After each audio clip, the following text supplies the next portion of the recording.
Vita Soamantsara ny fankalazana ny fahadimy amby roapolo taona na tongavan'ny masera Notre-Dame de la Retraite au Cénacle aty amin'ny diocèse ny Fort-Dauphin.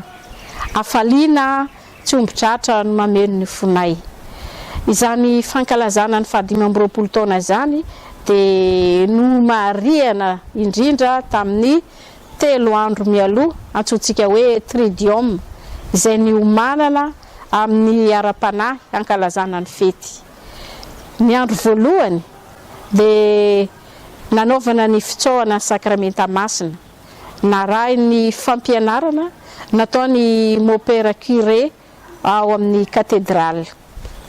Izany fampianarana izany dia nanampy ny kristianina, nanampy any mianakavy hivavaka manokana ho amin'ny asa fanirahana tanterahin'ny maseran'ny Cénacle manerana an'izao tontolo izao. Ny andro faharoa dia antsapiderana, nandraisan'ny fikambanana masina sy ny vondrona ao amin'ny katedraly. Izany rehetra izany dia nitronon'ireo chorale avy amin'ny fiangonana eto amin'ny tampo-tanàna Tolagnaro. Narak'izany ny fampahalalana ny fikambanana tamin'ny alalan'ny projection. Dia teo ihany koa ny fijoroana ho vavolombelona nataony membre amin'ny Amis du Cénacle izay solotena ny olona maro na tsiaro fanandray zavatsoa nandray fahasoavana tamin'ny alalan'ny asa fitoriana nataony maseran'ny Cénacle. Ny andro fahatelo kosa no tena ivon'ny fankalazana, izany hoe nanolorana ny sorona masina izay notarian'ny Monseigneur Vincent Rakotozafy évêque amin'ny Tolagnaro. Tao anatin'izany sorona masina izany no nanamariana indrindra ny fankalazana ny fahadimy amby roapolo taona na tongavan'ny masera Notre-Dame de la Retraite au Cénacle. No araraotana tamin'izany ihany koa ny fankalazana ny tsingeritaona nahaterahan'ny évêque ny Tolagnaro izay tena manamarika ny fiainany tokoa satria sady nankalazana ny faharoapolo taona na évêque azy. Tao aorian'ny sorona masina dia niditra tamin'ny fitsofan-drano ny takela-bato fanamariana manokana an'izay fankalazana ny fahadimy amby roapolo taona izay. Rehefa avy eo nankany amin'ny fitsofan-drano sy fitokanana ny trano vaovao izay natolotra ny maseran'ny Cénacle anohizany ny asa-panirahana napetraky ny fikambanana taminy.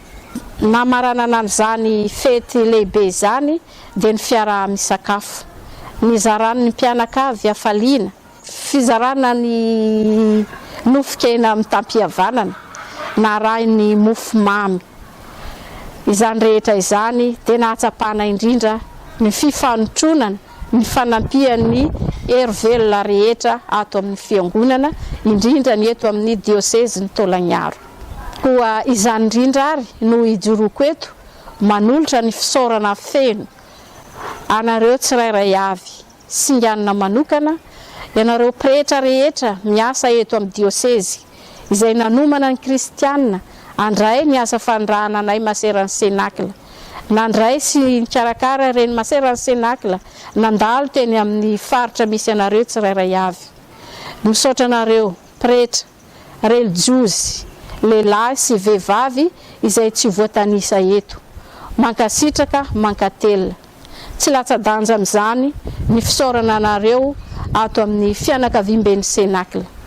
Ianareo fraternité, ianareo Amis du Cénacle izay mampiavaka indrindra n'ity diocèse ity amin'ny diocèse hafa, fa eto ihany no mbola misy an'izay hoe Amis du Cénacle izay. Misaotra anareo tsirairay avy tsy misy avahana izay nandray andraikitra tokoa nahatanteraka ny fety iny ary nahafaly antsika rehetra rehetra. Misaotra manokana anareo olom-panjakana izay tonga maro nidododo nanotrona an'ity fankalazana ny fahadimy amby roapolo taona ity. Enin-kaja enim-boninahitra ny fikambanana. Amin'ny anaran'ny fianakaviam-ben'ny Cénacle manontolo ary no anolorako an'izao fisaorana izao. Singaniko manokana amin'ireo olom-panjakana ireo, ianao Andriamatoa ben'ny tanàna sy Ramatoa vadinao, Andriamatoa préfet ny Taolagnaro, Andriamatoa gouvernora ny faritra Anosy. Misaotra, mankasitraka, mankatelina. 5 taona no vita fa miditra amin'izay 5 taona manaraka isika. Koa mivavaka ho anareo tsirairay avy zahay fianakaviam-ben'ny Senakla. Andriamanitra ane amalisoa anareo. Zao 5 taona manaraka izao ane hitondra antsika amin'ny tsaratsara kokoa hatrany. Fomity sy mampity an Jesoa, izany no teny manentana antsika tao anatin'izay 5 taona zay, ary mbola anentanana antsika tsirairay avy iaina ny 5 taona manaraka indray. Arahiny teny fanevany evekatsika eto Taolagnaro, miara-dalana amintsika ny tompo. Mirary soa ho antsika rehetra, ho any amin'ny tsaratsara kokoa hatrany.